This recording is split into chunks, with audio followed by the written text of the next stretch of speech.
Eran las 2 de la madrugada.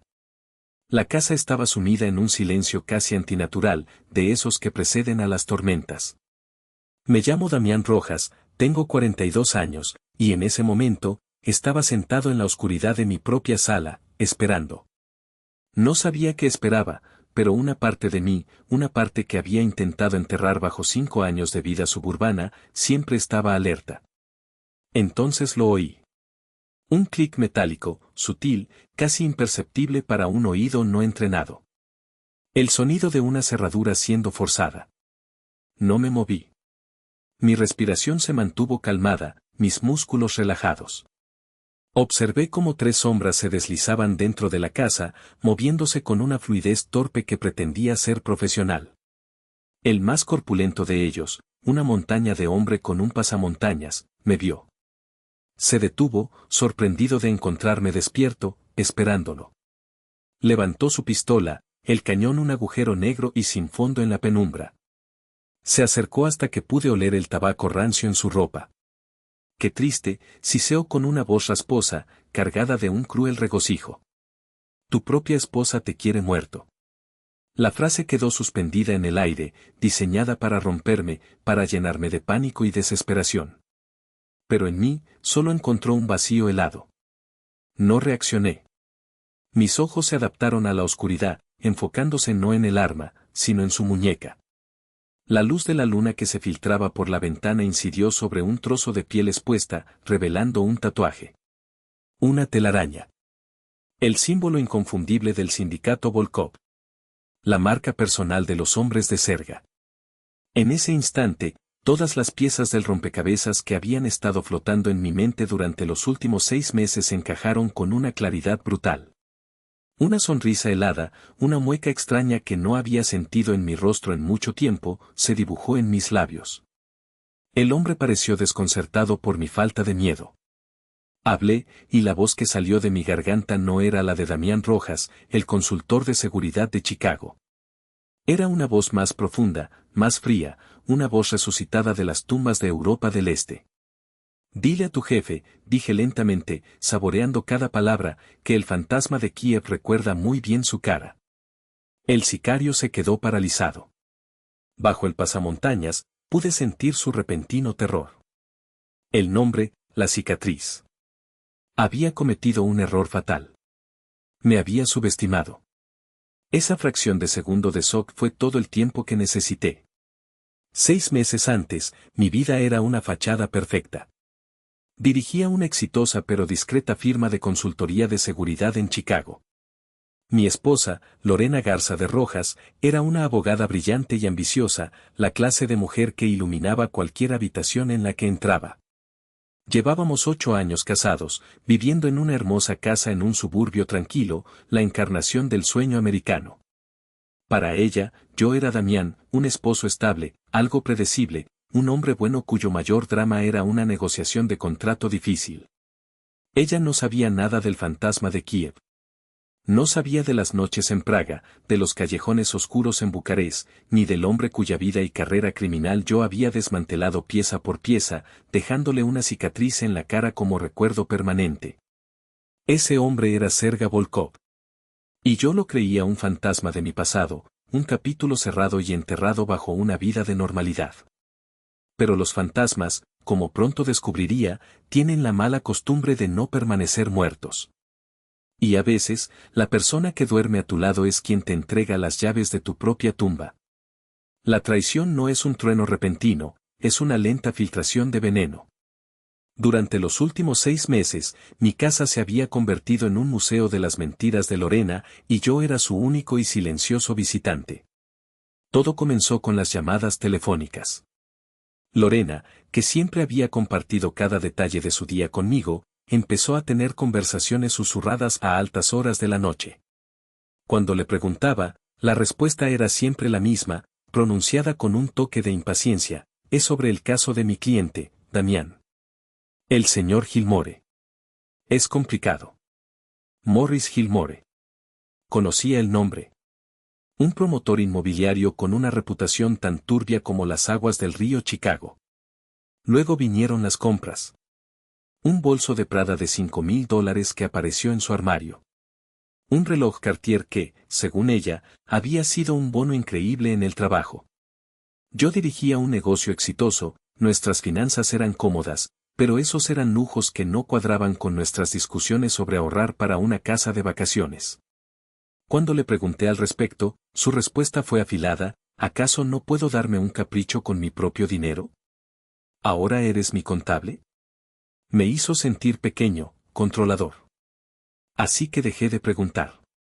El veneno seguía filtrándose. En una cena con amigos, el tema de conversación giró hacia los viajes. Oh, Damián es imposible para las vacaciones, dijo Lorena con una risa ligera que no llegó a sus ojos. Siempre tiene que sentarse de espaldas a la pared en los restaurantes, como si esperara un ataque. Es una paranoia de consultor de seguridad, supongo. Todos rieron. Yo sonreí, una máscara de normalidad pegada a mi cara. Ella lo llamaba paranoia, yo lo llamaba entrenamiento. Era el hábito instintivo que me había mantenido vivo en lugares donde la muerte acechaba en cada esquina. Para ella, era una peculiaridad molesta, para mí, era la razón por la que todavía respiraba. En su burla, sentí el profundo abismo de su desdén. La gota que casi colma el vaso llegó en forma de un mensaje de texto anónimo en mi teléfono personal, no en el de trabajo. Algunos fantasmas deberían permanecer enterrados. 7 palabras que me helaron la sangre. Lo borré de inmediato, pero la advertencia quedó grabada en mi mente. Esa noche, intenté hablar con ella. No la acusé, solo intenté conectar. Lorena, le dije mientras ella se preparaba para dormir, siento que te estás alejando. ¿Pasa algo? Se giró desde el espejo, su rostro una máscara de indignación. Lo que pasa, Damián, es que estás siendo controlador y desconfiado. Trabajo 80 horas a la semana para construir algo para nosotros, ¿y tú me recibes con interrogatorios? Quizás el problema no soy yo. Quizás deberías mirarte al espejo. El gaslighting fue tan experto, tan cruel, que por un momento casi le creí. Me hizo sentir como el villano de nuestra historia. Me retiré, el silencio se instaló entre nosotros como un muro de hielo. Al día siguiente, mi socio y único amigo verdadero, Ian Duffy, entró en mi oficina y cerró la puerta. Ian era un ex agente de la DEA, un hombre corpulento y sin rodeos con ojos que lo veían todo. Habíamos pasado por el infierno juntos en una operación conjunta en los Balcanes años atrás. He oído rumores, Damián, dijo, su voz baja y seria. Rumores que no me gustan. Lo miré, mi rostro una pizarra en blanco. ¿Qué rumores, Ian? El sindicato Volkov se está expandiendo. Están moviendo mucho dinero en Chicago, lavándolo a través de grandes proyectos inmobiliarios. Hizo una pausa, mirándome fijamente. El nombre de Serga Volkov ha vuelto a sonar. Y el nombre de su principal testaferro legal aquí es un tal Morris Gilmore. Mi corazón no se aceleró. Mi respiración no se alteró. Por fuera, yo era una estatua de calma. Pero por dentro, una alarma ensordecedora, una que había estado en silencio durante 5 años, comenzó a sonar. El nombre de Gilmore, la advertencia anónima, el comportamiento de Lorena. No eran coincidencias. Eran las coordenadas de un mapa que conducía directamente a mi destrucción. Mi esposa no solo se estaba alejando de mí. Estaba conspirando activamente para borrarme de la faz de la tierra. Volvemos al presente. A la sala de mi casa, al olor a pólvora y miedo. La parálisis del sicario duró exactamente 1.2 segundos. Para mí, fue una eternidad. En ese lapso, mi mente procesó trayectorias, ángulos y resultados. El mundo se ralentizó, un viejo truco que el cerebro aprende cuando la supervivencia es la única opción. Él parpadeó, el shock dando paso a la furia. Maldito, empezó a gritar. No terminó la frase. Mi movimiento fue uno solo, fluido y sin desperdicio. Me impulsé desde el sillón, no hacia atrás para alejarme, sino hacia un lado y hacia adelante, cerrando la distancia. Su dedo se contrajo en el gatillo. El disparo fue ensordecedor en el silencio de la casa, pero la bala se incrustó inofensivamente en el cojín donde mi cabeza había estado una fracción de segundo antes. Mi mano izquierda desvió su brazo armado hacia arriba mientras mi mano derecha, sosteniendo un pesado pisapapeles de cristal que había cogido del velador, impactó con una fuerza demoledora en su tráquea. El sonido fue un crujido húmedo y repugnante. Se ahogó, sus ojos desorbitados por el dolor y la sorpresa, y cayó de rodillas, inútil. El segundo hombre, que había estado registrando el estudio, apareció en el pasillo, alertado por el disparo. Levantó su rifle. No tuvo oportunidad de apuntar. Yo ya había cogido la pistola del primer hombre del suelo. 2 disparos. Rápidos, precisos. Tump, tump. Ambos en el centro de su masa. Cayó hacia atrás como un títere al que le cortan las cuerdas. El tercer intruso, el más pequeño, intentó huir por la puerta de la cocina.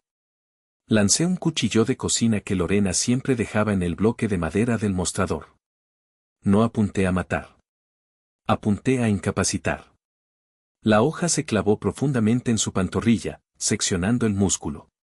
Gritó, un sonido agudo de agonía, y se desplomó.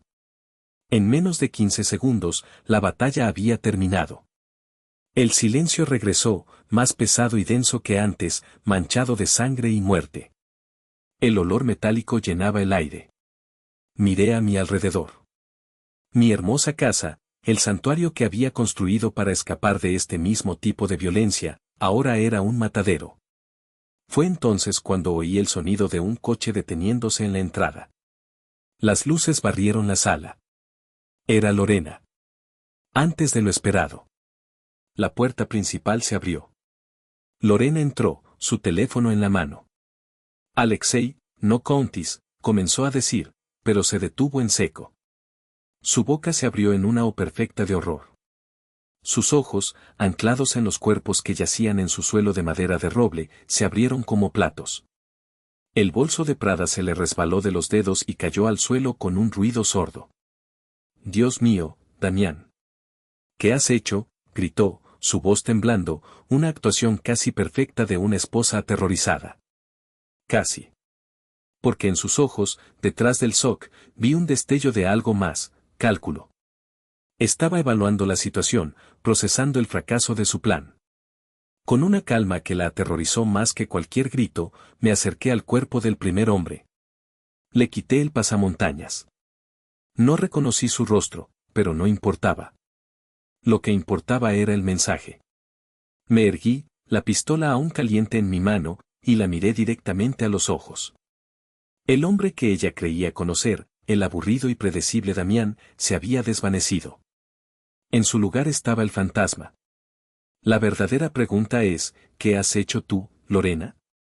El color desapareció del rostro de Lorena. Mi calma era un ácido que disolvía su fachada. El guión que sin duda había ensayado en su mente, el de la esposa afligida que encuentra una escena de crimen, se hizo pedazos. Yo no sé de qué hablas, tartamudeó, retrocediendo un paso. Llego a casa y encuentro, esto. Deberíamos llamar a la policía. Llamaremos a la policía, asentí, dando un paso hacia ella. Pero primero, vas a contarme sobre Alexei Petrov. Y sobre Serga Volkov.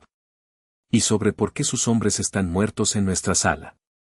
Cada nombre que pronunciaba era como un golpe físico.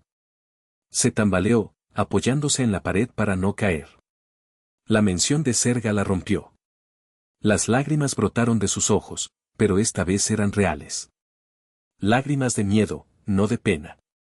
Se derrumbó. Se sentó en el suelo, indiferente a la sangre cercana, y la historia salió a borbotones, una confesión febril impulsada por el pánico. Alexei Petrov, un socio principal en su bufete, la había seducido. No solo físicamente, sino con promesas. Le habló de una vida sin límites, de un poder que ella merecía. Le dijo que yo no era quien parecía, que tenía un pasado oscuro y peligroso.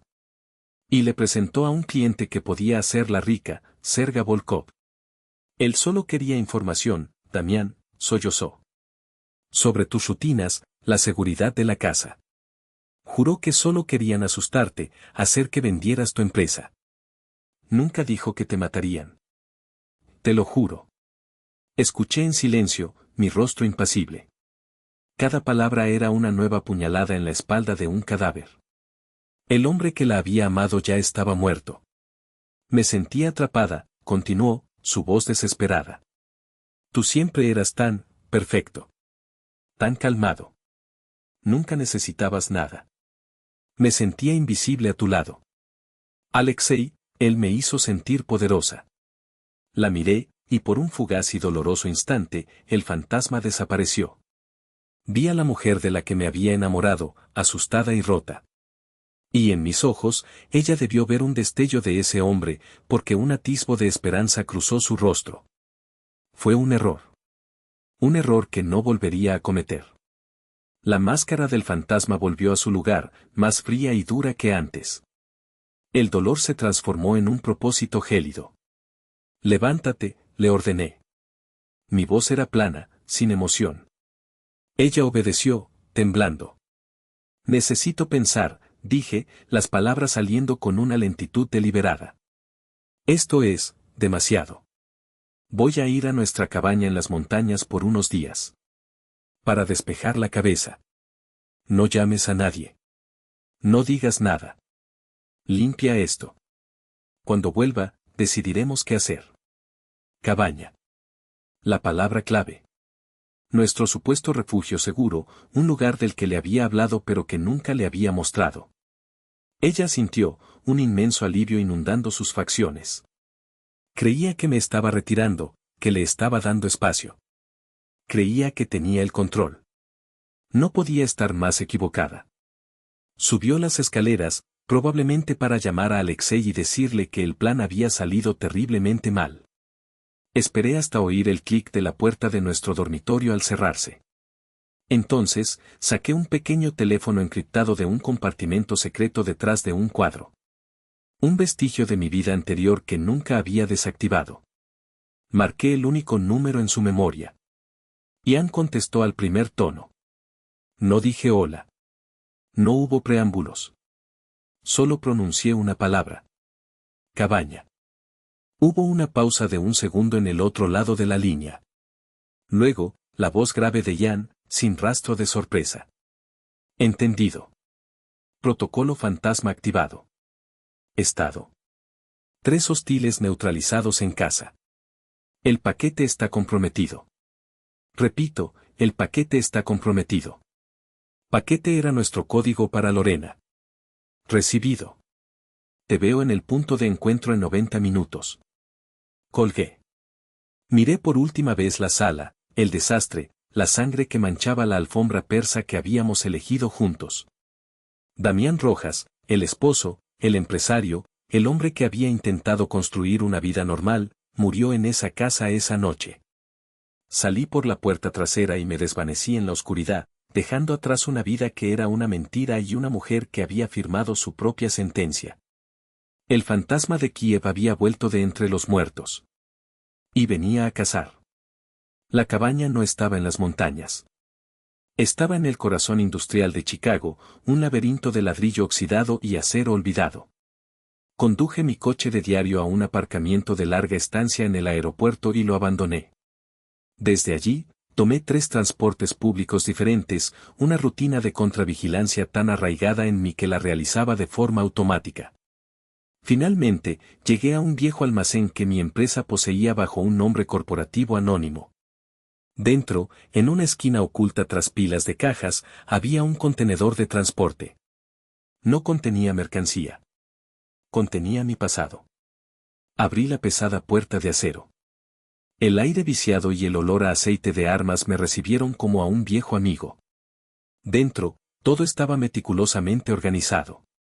En la pared izquierda, armas de todo tipo, desde una pistola Sig Sauer P226 hasta un rifle de francotirador desmontado.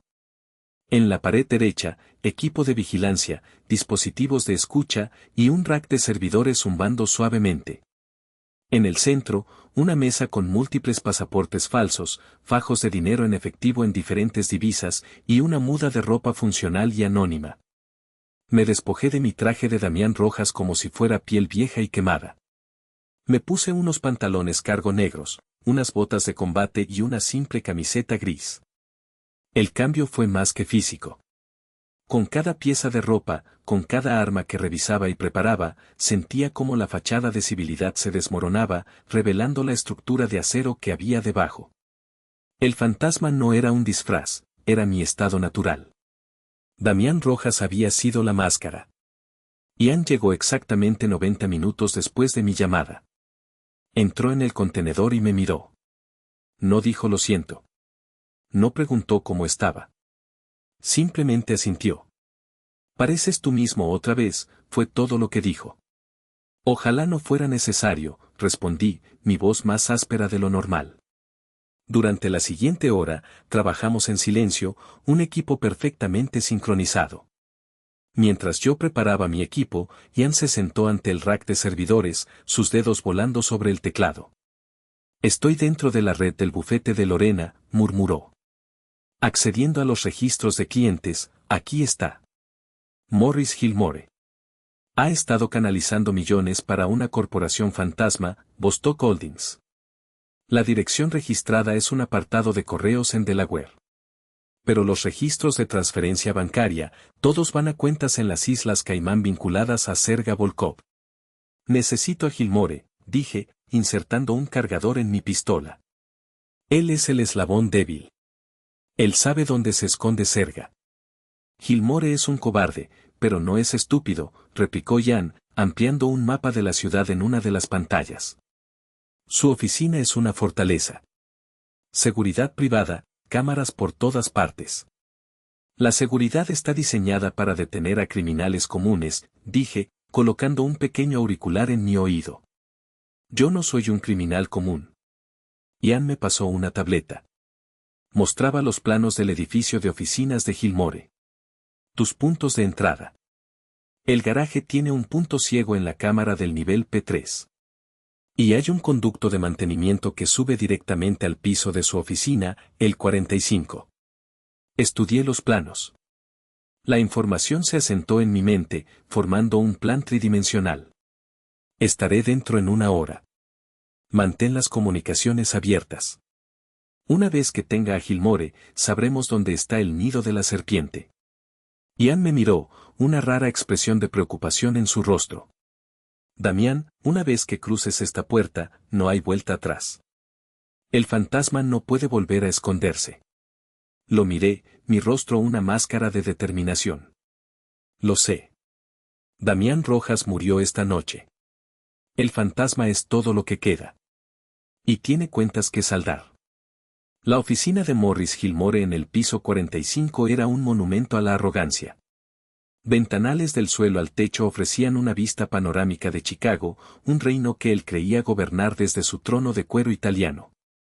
No sabía que un depredador había entrado en su palacio de cristal. La infiltración fue silenciosa, casi fantasmal. Exactamente como Jan había predicho, el punto ciego de la cámara del garaje me dio la entrada. El conducto de mantenimiento era estrecho y polvoriento, pero me moví a través de él con la práctica facilidad de una serpiente.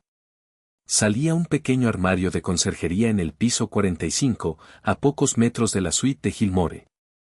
La cerradura de su puerta, un sistema electrónico de alta seguridad, se dio ante mi dispositivo de anulación en menos de 10 segundos.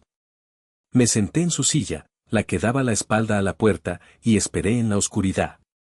El único sonido era el suave zumbido de la ciudad abajo.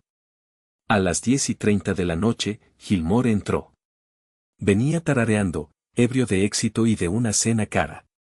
Encendió las luces, dejó su maletín de piel de cocodrilo sobre el escritorio y se sirvió un whisky. Bonita vista, dije desde su silla. Gilmore soltó un grito ahogado y se giró, derramando el licor sobre la alfombra. Sus ojos se abrieron como platos al verme. Su rostro, normalmente sonrosado y satisfecho, se volvió de un blanco ceroso. ¿Quién eres? ¿Cómo has entrado? Seguridad. La seguridad no puede detener a un fantasma, Morris, dije, levantándome lentamente y saliendo de las sombras. No llevaba un arma en la mano.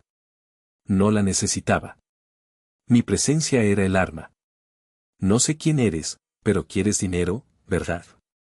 Puedo darte dinero. Mucho dinero, balbuceó, retrocediendo hacia su teléfono. No quiero tu dinero, Morris. Quiero que me cuentes una historia. Me acerqué a él, invadiendo su espacio personal. Una historia sobre un hombre llamado Serga Volkov. Y sobre una cicatriz. Una cicatriz muy particular que le hice en la mejilla izquierda una noche de invierno en Praga, hace 5 años. ¿Conoces esa historia? El nombre de Serga lo había asustado.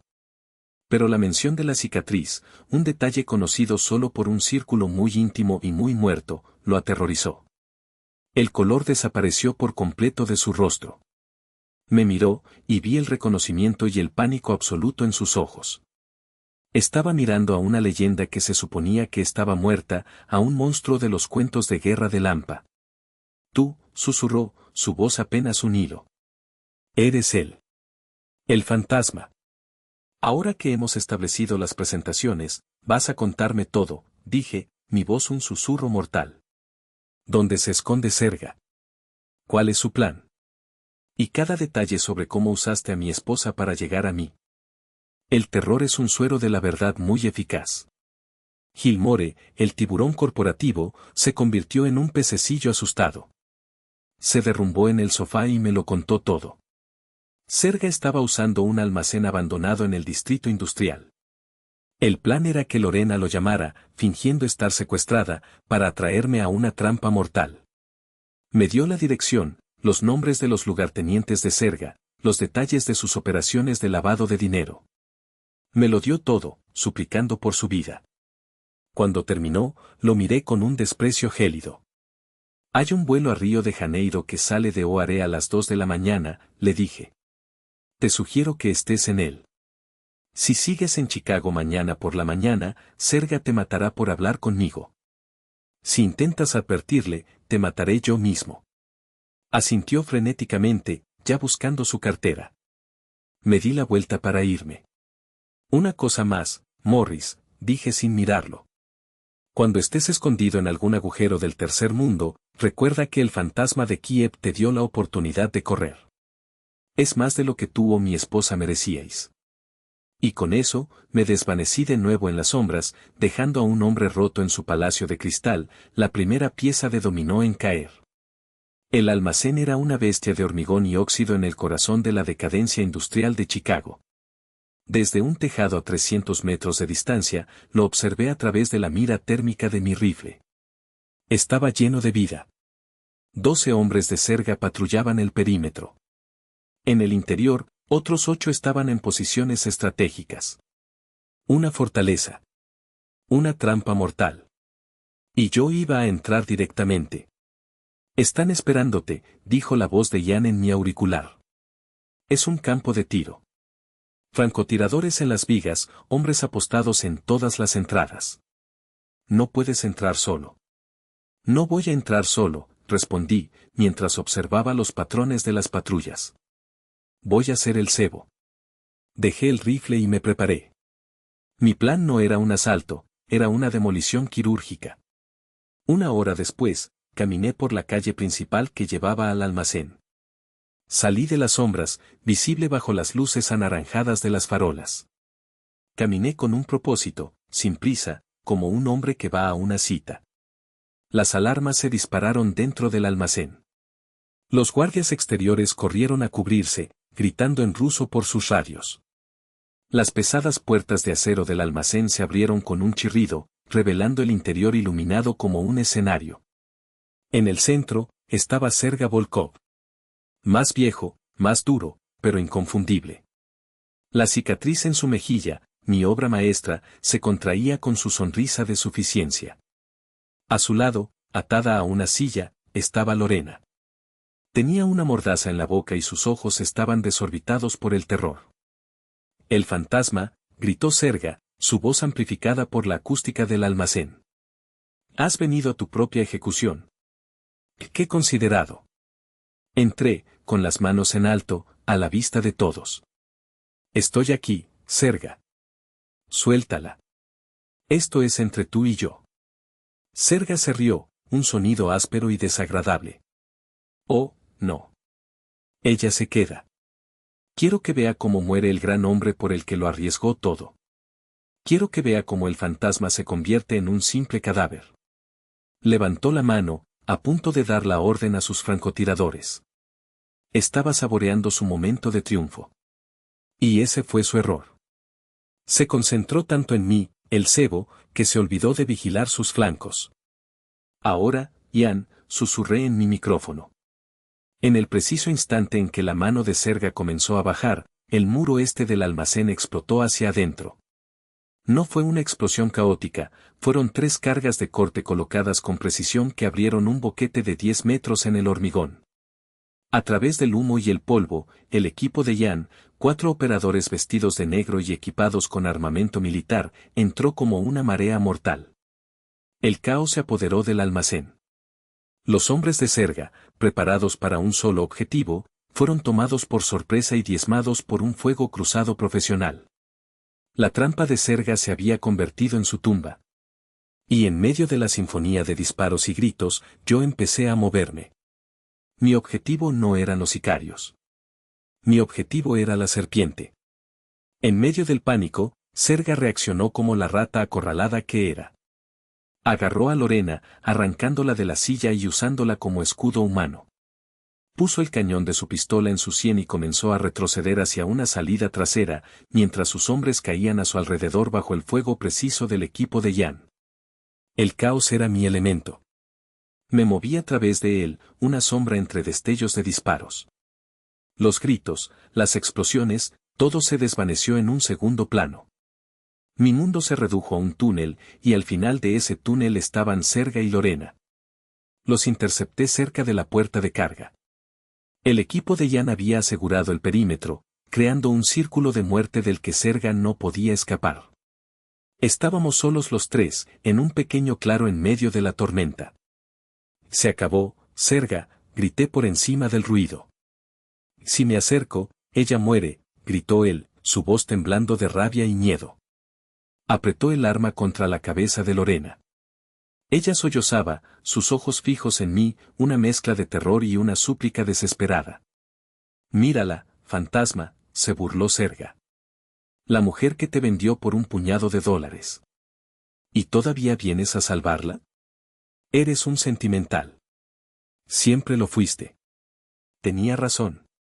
El Damián que había existido una vez habría hecho cualquier cosa para salvarla, incluso a costa de su propia vida.